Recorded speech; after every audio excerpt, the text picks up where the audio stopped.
Welcome to SVR academy current affairs module, that is SVR quiz. అందరూ SVR academy Telegram ఛానల్ని subscribe చేసుకోండి. ఈ Telegram ఛానల్ని సబ్స్క్రైబ్ చేసుకోవటం వల్ల మీరు ఎంసీక్యూని ప్రాక్టీస్ చేయొచ్చు. టెలిగ్రామ్లో ఎవ్రీడే వచ్చిన కరెంట్ అఫైర్స్ మొత్తాన్ని అక్కడ మీకు ఎంసీక్యూ ఫామ్లో ఇవ్వటం జరుగుతుంది.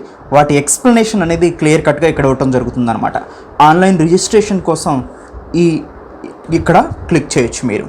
ఎనీవే, సో ఈ నెంబర్స్ని కూడా కాంటాక్ట్ అవ్వచ్చు. సో ఆన్లైన్ కోచింగ్ కోసం. ఎనీవే, నేను మాడ్యూల్లోకి వెళ్ళిపోతాను. ఫస్ట్ క్వశ్చన్ వచ్చేసి ప్రజెంట్ ఇది 503 క్వశ్చన్ అండి. అంటే ఇప్పటి వరకు 500 క్వశ్చన్స్ వరకు కూడా మనం ఎస్విఆర్ క్విజ్ మాడ్యూల్లో డిస్కస్ చేయడం జరిగింది. ఎవ్రీడే వచ్చినటువంటి కరెంట్ అఫైర్స్ని ఇలా క్వశ్చన్ ఫామ్లో అడిగి వాటిని ఎక్స్ప్లెనేషన్ చేయడం వల్ల కరెంట్ అఫైర్స్ని మీకు కంప్లీట్గా నేర్పడమే ఈ మాడ్యూల్ యొక్క ముఖ్య ఉద్దేశం. Ingenuity the NASA robotic helicopter operating on which astronomical body అంటున్నారు. నాసా యొక్క రోబోటిక్ హెలికాప్టర్ ఏ గ్రహం మీద ప్రయోగించబడింది అని అడుగుతున్నారు. సో ఈ ఇంజెన్యూటీ అనే హెలికాప్టర్ ఇలా ఉంటుందండి. ఇది ఇంజెన్యూటీ హెలికాప్టర్. ఈ ఇంజెన్యూటీ హెలికాప్టర్ని మార్స్ మీద ప్రయోగించడం జరిగింది. దేంట్లో భాగంగా అంటే మార్స్ 2020 అనేది ఒక స్పేస్ మిషన్. ఎవరి స్పేస్ మిషన్ ఇది?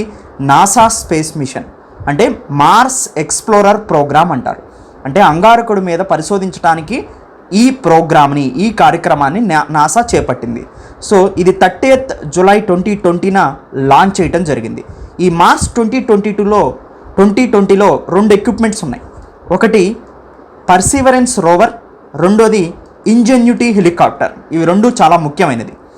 ఈ పర్సీవరెన్స్ రోవర్ అనేది ఇలా తిరుగుతూ, అంటే మార్స్ ఇది అయితే ఈ మార్స్ మీద తిరుగుతూ రీసెర్చ్ చేస్తూ ఉంటుంది. సపోజ్ ఇంజెన్యూటీ హెలికాప్టర్ అనేది టెరైన్స్ వచ్చినప్పుడు, అంటే పర్వతాలు లాంటివి వచ్చినప్పుడు ఇది పైకి ఎక్కలేదు పర్సీవరెన్స్ రోవర్ అనేది. అప్పుడు ఇంజెన్యూటీ హెలికాప్టర్ అనేది ఉపయోగపడుతుంది అనమాట మార్స్ మీద. సో హెవీ టెరైన్స్, కొండ ప్రాంతాలు లాంటివి వచ్చినప్పుడు ఈ పర్సీవరెన్స్ రోవర్ ట్రావెల్ చేయలేని ప్రదేశాలు వచ్చినప్పుడు ఈ ఇంజెన్యూటీ హెలికాప్టర్ అనేది ఉపయోగపడుతుంది. అందుకని ఇవి రెండు మార్స్ 2020 ప్రోగ్రాంలో భాగంగా ఉన్నాయన్నమాట. రీసెంట్గా ఇంజెన్యూటీ హెలికాప్టర్ అనేది ఒక రోబోటిక్ హెలికాప్టరు మార్స్ మీదకి దీన్ని నాసా ప్రయోగించింది. దే మిషన్లో భాగంగా మార్స్ 2020 అనే మిషన్లో భాగంగా. ఎనీవే, సో ఆన్సర్ వచ్చేసి మార్స్. ఇది సైన్స్ అండ్ టెక్నాలజీకి సంబంధించిన క్వశ్చన్ అండి. గ్రూప్ 1, గ్రూప్ 2 యూపీఎస్సీలో మనకి చాలా ఇంపార్టెంట్ స్పేస్ టెక్నాలజీకి సంబంధించిన question. Next, which state has rolled out electric vehicle policy 2021 to provide subsidies of up to 1.5 lakh on electric vehicles. ఈవీలపై అంటే ఎలక్ట్రిక్ వెహికల్స్పై 1.5 లక్షల వరకు రాయితీలు ఇవ్వడానికి ఏ రాష్ట్రం ఎలక్ట్రిక్ వెహికల్ పాలసీ 2021ని రూపొందించింది అని అంటున్నారు. రీసెంట్గా గుజరాత్ ఒక ఎలక్ట్రిక్ వెహికల్ పాలసీ అనౌన్స్ చేస్తుంది. ఆ పాలసీ నేమ్ వచ్చేసి గుజరాత్ ఎలక్ట్రిక్ వెహికల్ పాలసీ 2021. దీని యొక్క ముఖ్య ఉద్దేశం ఏంటంటే ఎలక్ట్రిక్ వెహికల్స్ని ఇంప్రూవ్ చేయాలి, స్టేట్లో ఎక్కువ మంది కొనేలాగా చేయాలి. ఎక్కువ మంది కొనేలాగా చేయాలంటే ప్రైస్ తక్కువగా ఉండాలి. ప్రైస్ తక్కువగా ఉండాలి అంటే వాటికి సబ్సిడీస్, గవర్నమెంట్ కూడా రాయితీలు ఇవ్వాలి. సపోజ్ 2 వీలర్స్ మీద సబ్సిడీ 20,000 రూపాయలు ఇస్తారు. అంటే 1,00,000 రూపాయలు ఉందనుకోండి 2 వీలరు ద్విచక్ర వాహనం, దాంట్లో 20,000 గవర్నమెంటే ఇస్తుంది, మిగతా 80,000 నువ్వు కట్టుకుంటే చాలు. అలా సబ్సిడీ ఇస్తుంటుంది. 3 వీలర్స్ మీద 50,000 రూపాయలు, 4 వీలర్స్ మీద 1,50,000 రూపీస్. ఇలా మనకి ఎలక్ట్రిక్ వెహికల్స్ మీద సబ్సిడీనిచ్చే ప్రోగ్రామే ఎలక్ట్రిక్ వెహికల్ పాలసీ 2021. వీళ్ళ యొక్క టార్గెట్ ఏంటంటే 3 వీలర్స్ 70,000 వరకు తిరగాలి అని, 4 వీలర్స్ 20,000 వరకు తిరగాలని. అక్రాస్ స్టేటు 278 ఛార్జింగ్ స్టేషన్స్ని ఎస్టాబ్లిష్ చేస్తారంట. ఇంకొక 250 అదనంగా కూడా ఎస్టాబ్లిష్ చేస్తారంట. ఎందుకంటే మేజర్గా ఇప్పుడు పెట్రోల్ అండ్ డీజిల్ ఎలా అయితే మనం విరివిగా పొందుతున్నామో, ఎలక్ట్రిక్ వెహికల్స్ ఉన్నటువంటి మేజర్ ప్రాబ్లం ఏంటంటే ఛార్జింగ్. ఈ ఛార్జింగ్ పాయింట్స్ ఎక్కువగా లభ్యతలో ఉండాలన్నమాట. ఛార్జింగ్ పాయింట్స్ లేకుండా మనం ఏం చేయలేం. ఇంటి దగ్గర ఛార్జింగ్ పెట్టుకొని ఒక 500 కిలోమీటర్లు వెళ్ళాలనుకోండి, 200 కిలోమీటర్లే వస్తుంది ఆ వెహికల్. మరి మిగతా 300 కిలోమీటర్లు ఎక్కడైనా ఆగాలి, ఛార్జింగ్ టైం ఎక్కువ తీసుకుంటూ ఉంటుంది. ఇలాంటి ప్రాబ్లమ్స్ అన్నింటినీ ఓవర్కమ్ చేయాలి. ఎలక్ట్రిక్ వెహికల్స్లో ఉన్నటువంటి మేజర్ ప్రాబ్లమే అది. అసలు ఎలక్ట్రిక్ వెహికల్స్ని ఎందుకు యూజ్ చేయాలి మనం? ఎలక్ట్రిక్ వెహికల్స్ని మనం ఎందుకు యూజ్ చేయాలి అంటే సింపుల్. సో ఎక్కువగా పెట్రోల్ అండ్ డీజిల్ వెహికల్స్ ఉపయోగిస్తూ ఉంటే ఎమిషన్స్ వస్తూ ఉంటాయి. Carbon dioxide, carbon monoxide, nitrous oxide, sulphur dioxide, ఇవన్నీ కూడా greenhouse gases. Greenhouse gases ఏం చేస్తాయి? గ్లోబల్ వార్మింగ్ని క్రియేట్ చేస్తాయి. గ్లోబల్ వార్మింగ్ వల్ల ఏమవుతుంది? So greenhouse effect create చేస్తే గ్రీన్ హౌస్ ఎఫెక్ట్ వల్ల గ్లోబల్ వార్మింగ్ అవుతుంది. సో అంటే ధరణి వేడెక్కుతుంది. గ్లోబల్ వార్మ్ అవుతే ఆర్కిటిక్, అంటార్కిటిక్ ఓషన్లో మెల్ట్ అవుతాయి.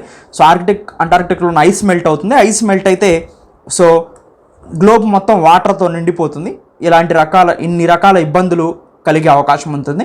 ల్యాండ్ అనేది సబ్మెర్జ్ అయిపోతుంది, వాటర్తో మొత్తం కంప్లీట్గా సబ్మెర్జ్ అయిపోతుంది అనమాట. సో ఎనీవే, గ్లోబల్ వార్మింగ్ నుంచి మనం తప్పించుకోవాలి అంటే కార్బన్ ఎమిషన్స్ తగ్గించాలి. కార్బన్ ఎమిషన్స్ తగ్గించాలంటే ఎయిర్ పొల్యూషన్ తగ్గించాలి. ఎయిర్ పొల్యూషన్ తగ్గించాలంటే ఎలక్ట్రిక్ వెహికల్స్ని ఉపయోగించాలి. అందుకనే మనం సోలార్, రెన్యూబుల్ ఎనర్జీస్ మీద కూడా ఎక్కువగా డిపెండ్ అవుతున్నాం. Solar, wind energy, geothermal energy, ఇవన్నీ కూడా రెన్యూబుల్ ఎనర్జీస్, పునరుత్పాదక ఇంధనాలు, గ్రీన్ ఎనర్జీస్ అని కూడా అంటారు వీటిని. అంటే పర్యావరణానికి నష్టం కలిగించమన్నమాట. కర్బన ఉద్గారాలని రిలీజ్ చేయవు. కానీ కన్వెన్షనల్ ఎనర్జీస్ అయినటువంటి నాన్ రెన్యూబుల్ ఎనర్జీస్, కోల్ కానీ, పెట్రోల్ కానీ, డీజిల్ కానీ, ఇవి గ్రీన్ ఎనర్జీస్ కావన్నమాట. అంటే ఇవి పర్యావరణాన్ని నాశనం చేస్తాయి, ఎందుకంటే కార్బన్ కాంపౌండ్స్ రిలీజ్ చేస్తాయి కాబట్టి. ఎనివే, రీసెంట్గా ఈ ఎలక్ట్రిక్ వెహికల్ పాలసీ రిలీజ్ చేసింది గుజరాత్ చీఫ్ మినిస్టర్ మీకు ఎవరో తెలుసు, విజయ్ రూపానీ. ఓకే, ఇది మనకి ఎన్వైరన్మెంట్కి సంబంధించి అండ్ సైన్స్ అండ్ టెక్నాలజీకి సంబంధించినటువంటి important question. Next question, which organisation has released the suicide worldwide 2019 report?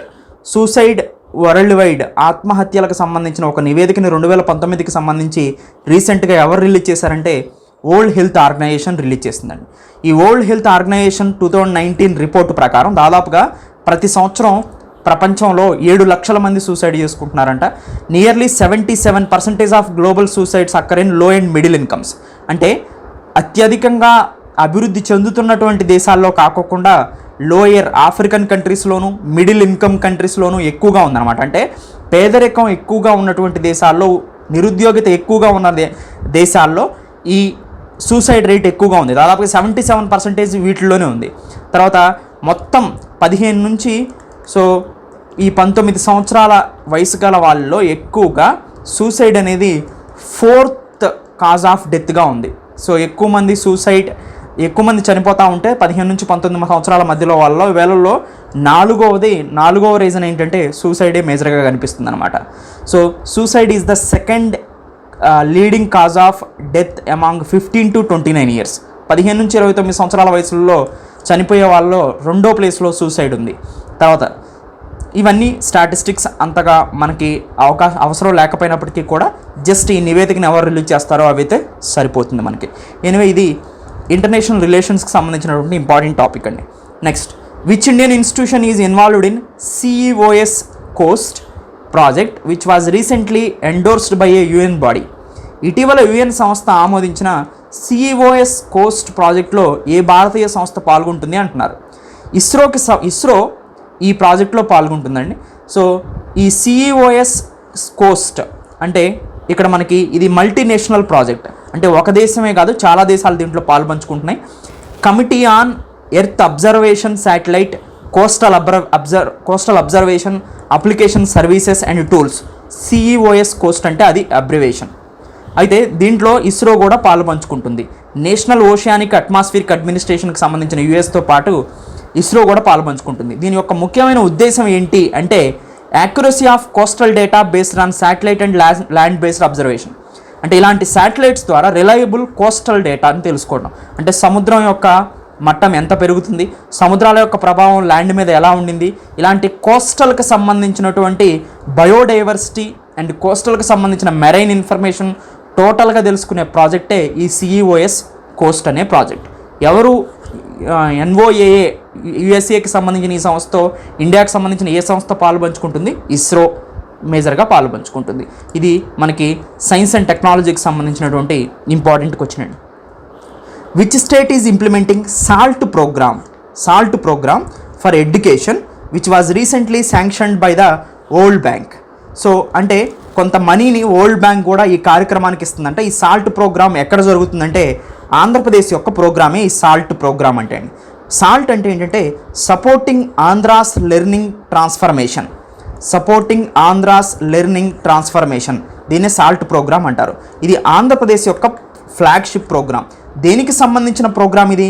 Education డెవలప్మెంట్కి సంబంధించిన ప్రోగ్రామ్.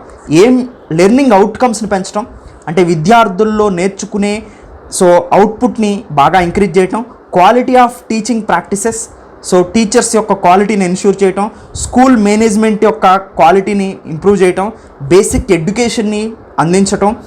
మేజర్గా బేసిక్ ఎడ్యుకేషన్లో వీటన్నిటిని, లెర్నింగ్ అవుట్కమ్స్ని, క్వాలిటీ ఆఫ్ టీచింగ్ని, స్కూల్ మేనేజ్మెంట్ని ఇంప్రూవ్ చేయటమే బేసిక్ ఎడ్యుకేషన్లో ఈ సాల్ట్ ప్రోగ్రామ్ యొక్క ముఖ్య ఉద్దేశం అనమాట. దీనికి ఇది ఒక 5 year లాంగ్ ప్రాజెక్ట్. ఇది 2021-22 నుంచి స్టార్ట్ అయ్యి 26-27 వరకు ఈ ప్రాజెక్ట్ ఉంటుంది. దీనికోసం వరల్డ్ బ్యాంక్ గ్రూప్ అయిన IBRD అనే సంస్థ 18,860 కోట్లని శాంక్షన్ చేసింది ఫండ్స్గా, లోన్గా. అందుకని ఇది రీసెంట్గా మనకి న్యూస్లో ఉంది. వరల్డ్ బ్యాంక్కి సంబంధించినటువంటి 5 ఆర్గనైజేషన్స్ మనకి మేజర్గా కనిపిస్తూ ఉంటాయండి.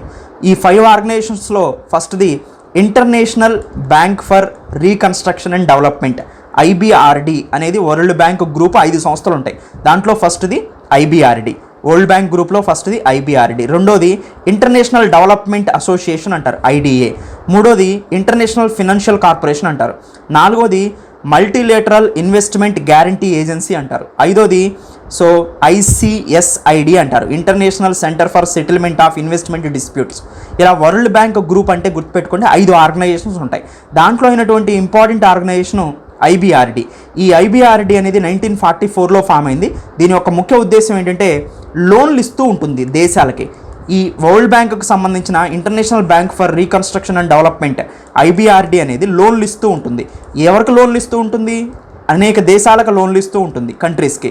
ఆ దేశాలు ఏ countries? Middle income developed countries. అంటే మిడిల్ ఇన్కమ్ ఉండి, మనం హ్యూమన్ డెవలప్మెంట్ ఇండెక్స్ని బేస్ చేసుకొని middle income group, higher income group, lower income group అని చెబుతాం కదా. ఇలా మిడిల్ ఇన్కమ్ అండ్ అంతకన్నా తక్కువ ఉన్నటువంటి దేశాలు, అంటే అభివృద్ధి చెందుతున్న మరియు చెందని దేశాలకు లోన్లు ఇస్తూ ఉంటుంది international bank for reconstruction and development.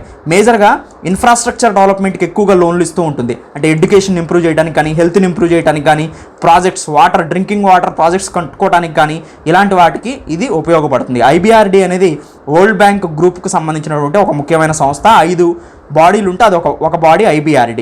ఇది హెడ్ క్వార్టర్ వచ్చేసి వాషింగ్టన్ DCలో ఉంది. ప్రెసిడెంట్ ఆఫ్ వరల్డ్ బ్యాంక్ ఎవరండి? డేవిడ్ మాల్పస్. ఎనీవే దాదాపుగా ఈ IBRDలో ఎన్ని దేశాలు భాగస్వామ్యం ఉన్నాయి? 189 కంట్రీస్ భాగస్వామ్యం ఉన్నాయి. ఎనీవే ఇది ఎకానమీ అండ్ ఇంటర్నేషనల్ రిలేషన్కి సంబంధించినటువంటి ఇంపార్టెంట్ టాపిక్.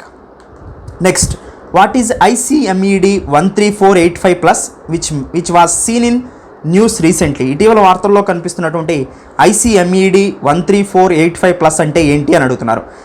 ICMED అంటే ఏంటంటే అండి, Indian certification for medical devices. అంటే ఇలాంటి మెడికల్ డివైజెస్ని ఇంప్లిమెంట్ చేయడానికి లేదా వాడుకలోకి తీసుకురావడానికి క్వాలిటీ సర్టిఫికేట్ని ఇచ్చే స్కీమే ఈ ICMED స్కీమ్. రీసెంట్గా దీన్ని అప్గ్రేడ్ చేసి ICMED+ స్కీమ్గా దీన్ని మార్చారు. దీని యొక్క ముఖ్య ఉద్దేశం ఏంటి? Verification of the quality and safety and efficacy of medical devices ఎలా పనిచేస్తున్నాయి, వాటి వెరిఫికేషన్ చేయటం, వాటి క్వాలిటీని చెక్ చేయటం, వాటి సేఫ్టీని చెక్ చేయటమే ఈ స్కీమ్ యొక్క ముఖ్య ఉద్దేశం. అదే దాని పేరులోనే ఉంది, Indian certification for medical devices plus scheme అని. ఈ ICMED+ స్కీమ్తో పాటుగా క్వాలిటీ కౌన్సిల్ ఆఫ్ ఇండియా కూడా దీంట్లో భాగస్వామ్యంగా ఉంటుందన్నమాట. అది ICMED 13485+ అంటే ఏంటంటే క్వాలిటీ సర్టిఫికేషన్ స్కీమ్, నాణ్యతా ధృవీకరణ పథకం అనమాట. అంటే సింపుల్గా మెడికల్ డివైస్ యొక్క క్వాలిటీని చెక్ చేసే స్కీమే ఈ ICMED+ స్కీమ్.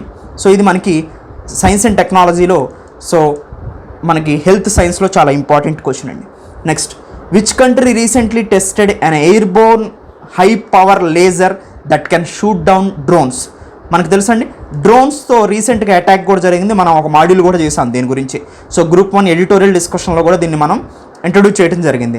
డ్రోన్స్తో అటాక్ చేసేటప్పుడు ఇవి చాలా స్మాల్ సైజులో ఉంటాయి కాబట్టి, అంటే పెళ్ళిళ్ళలో వీడియోలు తీస్తారు కదా, అవి కూడా డ్రోనే, చాలా స్మాల్ సైజెస్లో ఉంటాయి కాబట్టి వీటి మీద ఎటువంటి కంప్లీట్ రూల్స్ లేవు, ఎవరు ఉపయోగించాలి ఎవరు ఉపయోగించకూడదు అనేది first point.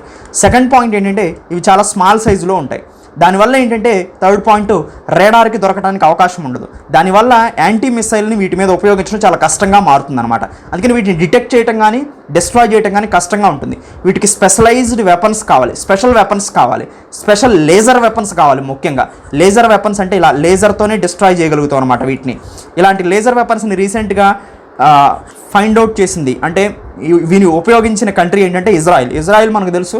So high scientific temper ఉన్నటువంటి కంట్రీ. సో దాంతో మనం ఇజ్రాయిల్ మనకు ఫ్రెండ్లీ కంట్రీ కాబట్టి ఇలాంటి వాటిని ఇంపోర్ట్ చేసుకోవడం కూడా మనకు మంచిది. ఎందుకంటే రీసెంట్గా చూసాం జమ్మూ ఎయిర్ బేస్ మీద 2 డ్రోన్స్తో అటాక్ కూడా జరిగింది. ఫ్యూచర్ టెర్రరిస్టుల హ్యాండ్స్లోకి కనుక డ్రోన్స్ వెళ్తే సో అది డివాస్టేటింగ్ ఎఫెక్ట్ని చూపిస్తుంది ఇండియన్ సెక్యూరిటీ పాయింట్ ఆఫ్ వ్యూలో. సో అది మనం గుర్తుపెట్టుకోవాలి. ఇది సైన్స్ అండ్ టెక్నాలజీకి సంబంధించినటువంటి ఇంపార్టెంట్ క్వశ్చన్ అండి. సో ఇది science and technology, space and డిఫెన్స్కి సంబంధించిన question. Next, which country is home to the world largest variety of butterflies as per a recent study? ఇటీవల అధ్యయనం ప్రకారం ప్రపంచంలో అతిపెద్ద చాలా ఎక్కువ రకాల సీతాకోక చిలుకలు ఏ దేశంలో ఉన్నాయంటే కొలంబియా అండి. కొలంబియా అనేది సౌత్ అమెరికన్ కంట్రీ అనమాట. ఈ సౌత్ అమెరికన్ కంట్రీ అనే కొలంబియాలో చాలా రకాల సీతాకోక చిలుకలు ఉంటాయి, బటర్ఫ్లైస్ చాలా ఎక్కువగా ఉంటాయి అన్నమాట. ఎక్కడ మేజర్గా అంటే నేషనల్ హిస్టరీ మ్యూజియం కొలంబియాలో మేజర్గా వరల్డ్కి సంబంధించిన లార్జెస్ట్ వెరైటీ ఆఫ్ బటర్ఫ్లైస్ ఉన్నాయి. ఇది ఒక సౌత్ అమెరికన్ కంట్రీ అని మనకు తెలుసు. దాదాపుగా ఇక్కడ ఈ కొలంబియాలో 20% ఆఫ్ ది స్పీసీస్, సో అనేక 20% జాతులు ఇక్కడగానే మనకి కనిపిస్తూ ఉంది.